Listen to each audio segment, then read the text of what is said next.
Hello everyone, food to beauty চ্যানেলে তোমাদেরকে স্বাগত। তো আজকে তোমাদের কাছে নিয়ে এসেছি নলেন গুড়ের পায়েস। শীত তো পড়েই গেছে, গুড়ও এখন উঠে গেছে, তাহলে নলেন গুড়ের পায়েস না হলে চলে?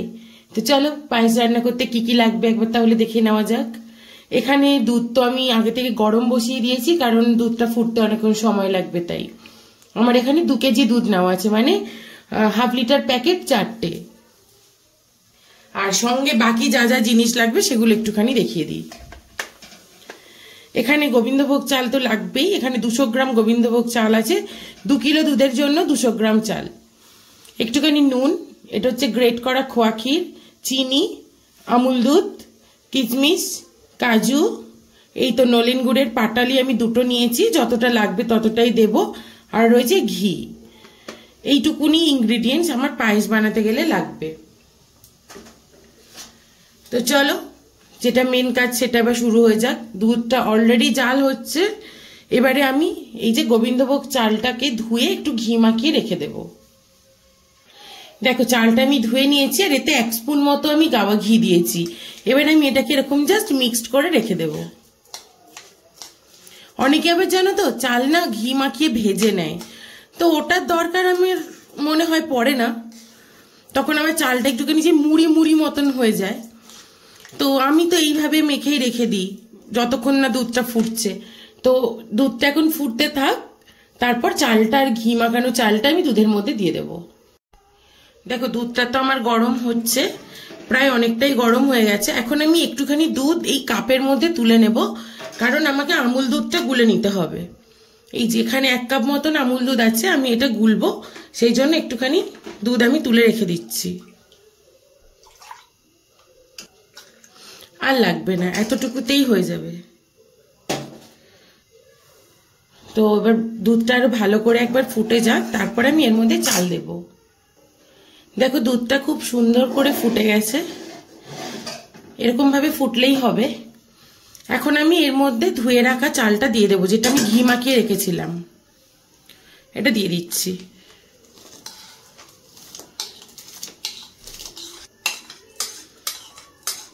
তোমরা জানিও কে কে এরকম নলেন গুড়ের পায়েস খেতে ভালোবাসো শীতকালে। আমাদের বাড়িতে তো শীত গ্রীষ্ম সবকালেই পায়েস সবাই ভালোবাসে, কিন্তু আমি যখন গুড় শেষের সময় হয়ে যায়, মানে শীত চলে যাব, তখন আমাদের বাড়ির সবাই গুড় অনেকটা করে কিনে ফ্রিজের মধ্যে রেখে দেয়। এমনি রাখলে তো কিরম একটা তেতো তেতো হয়ে যায়, টক টক, তেতো না টক টক হয়ে যায়। তো সেই জন্য আমাদের বাড়িতে কিনে ফ্রিজের মধ্যে রাখা থাকে। মাঝে মধ্যেই বের করে করে শুধু পায়েস করা হয়। দেখো দুধটা এবার চালটা দিয়ে দিয়েছি, এটা ফুটছে। এবার কিন্তু সমানে নেড়ে যেতে হবে, হাত আর বন্ধ দিলে হবে না। দুধটা যতক্ষণ ফুটছে তার মাঝে আমি একটা ছোট কাজ এগিয়ে নিয়েছি, সেটা হচ্ছে পাটালি গুড়ের একটা পাটালি আমি একটু এরকম গ্রেট করে নিয়েছি। আর আরো একটা এখনো রাখা আছে, কারণ কতটা মিষ্টি লাগবে আমি তো এখনো জানি না, সেই জন্য। তো এটা আমি গ্রেট করে নিয়েছি, পরে এটাকে আমি জলের মধ্যে ফুটিয়ে তারপর দুধের মধ্যে দেব। দেখো দুধটা এখনো ফুটছে, চালটাও সিদ্ধ হচ্ছে। এখন আমি এর মধ্যে দেব হচ্ছে একটুখানি নুন, এতটা নুন না, একটু দেব, ব্যাস। আর দেব হচ্ছে ওই গুলে রাখা আমুল দুধটা, এই যে যেটা আমি গুলে রেখেছিলাম।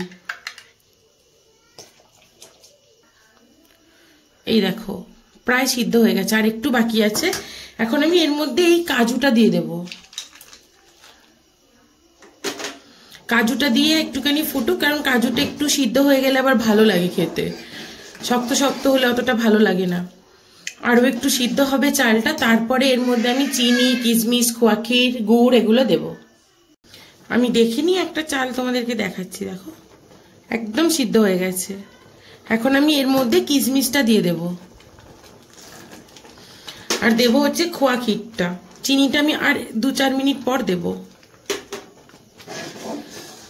এই দুটো দিয়ে আরো একটু ভালো করে মিক্সড করে তারপর আমি চিনি দেব। কারণ কি বলতো, চাল যদি একটু সিদ্ধ হওয়া বাকি থাকে, যদি চিনি দিয়ে ফেলি, চাল কিন্তু আর দুধের মধ্যে সিদ্ধ হবে না। জলের মধ্যে চিনি দিলেও চাল সিদ্ধ হয়ে যাবে, কিন্তু দুধের মধ্যে আর সিদ্ধ হবে না। তাই জন্য আর একটুখানি চালটা যেটুকু বাকি আছে হয়ে যাক, 2-4 মিনিট মতন ফোটাবো, তারপরে আমি এর মধ্যে চিনি দেব। আর গুড় আমি বুঝে দেব, কিন্তু সেটা তোমাদেরকে দেখাচ্ছি। গুড় দেওয়ার পায়েসে একটা নিয়ম আছে, সেইভাবে দেবে। কারণ খেজুরের গুড় অনেক সময় পায়েসের মধ্যে দিলেই কিন্তু পায়েস কেটে যায়। পায়েস বা যে কোনো দুধের জিনিসের মধ্যেই খেজুরের গুড় কিন্তু ডাইরেক্ট এরকম দিয়ে ফোটালে দুধ কেটে যায়। তাই সেটা যাতে না হয় তার জন্য তোমাদেরকে একটা জিনিস আজকে দেখিয়ে দেব। তাই চিনি দিয়ে এটাকে আমি কিছুক্ষণ বন্ধ রাখবো, তারপর আমি গুড়টা ঠিকঠাক করে দেব। দেখো চালটা কিন্তু এখন একেবারে পুরো সিদ্ধ হয়ে গেছে। এখন আমি এর মধ্যে দেব হচ্ছে চিনি। চিনিটা আমি এতটা পুরোটা দেব না এখন, কারণ যেহেতু গুড় দেব, আর আমাদের বাড়িতে চিনি মানে পায়েসে খুব মিষ্টি সবাই খেতে চায় না, তাই আমি হাফ কাপ মতো চিনি দিলাম। এবারে আমি এটাকে একটুখানি ফুটিয়ে নিয়ে বন্ধ করে দেব, কারণ পায়েসটা হালকা একটু ঠান্ডা হওয়ার প্রয়োজন আছে। চিনি দিলে আবার অনেকটা পাতলা হয়ে গেছে, এটা হয়ে যাবেই। তো সেটাকে ঠিক করার জন্য আমাকে আবারও একটু ফুটিয়ে নিতে হবে। এই যে দেখো পায়েসটা এখন আমার কিন্তু একদম সবকিছু হয়ে গেছে। এটাকে আমি এখন বন্ধ করে রেখে দেব অন্তত 10 থেকে 15 মিনিট। এটা ঠান্ডা হবে, তারপর আমি এর মধ্যে গুড় অ্যাড করব। এটা এখন বন্ধ করে দিলাম, তাও কত ফুটতে থাকছে দেখো। এটা এখন থাক এইভাবে।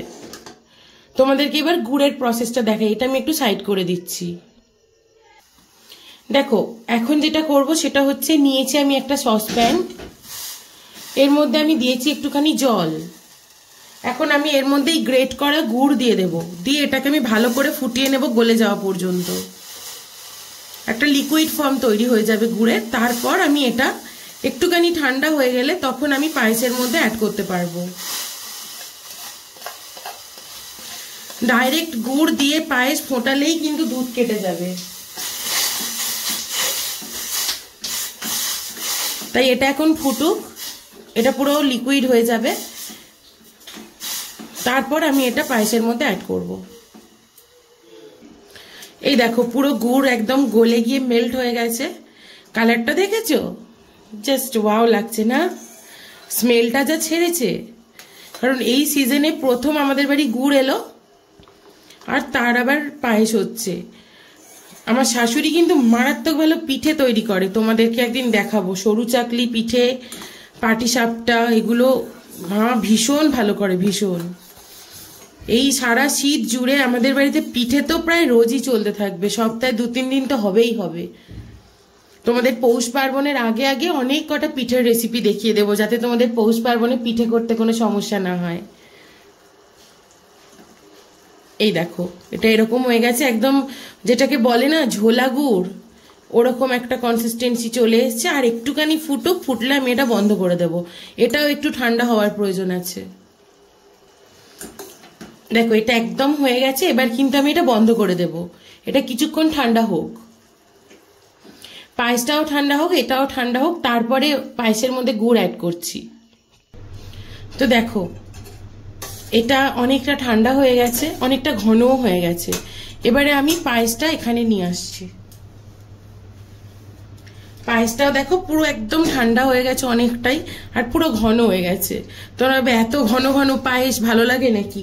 কারণ এই গুড়টা অনেকটা পাতলা আছে, এটা ওতে দিলে আবারও পাতলা হয়ে যাবে। তাই এবারে আমি এই গুড় এর মধ্যে অ্যাড করে দিচ্ছি।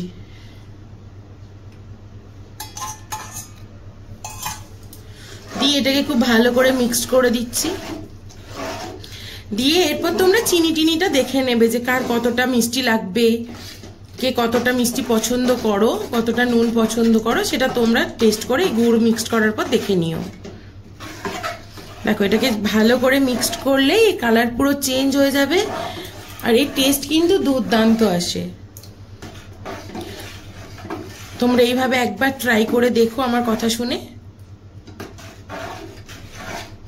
এরপর যদি তোমাদের মনে হয় যে না মিষ্টিটা কম, তখন তোমরা আরো কিছুটা গুড় এরকম ভাবে ফুটিয়ে নিয়ে আবার একটু ঠান্ডা করে মিক্সড করে নেবে।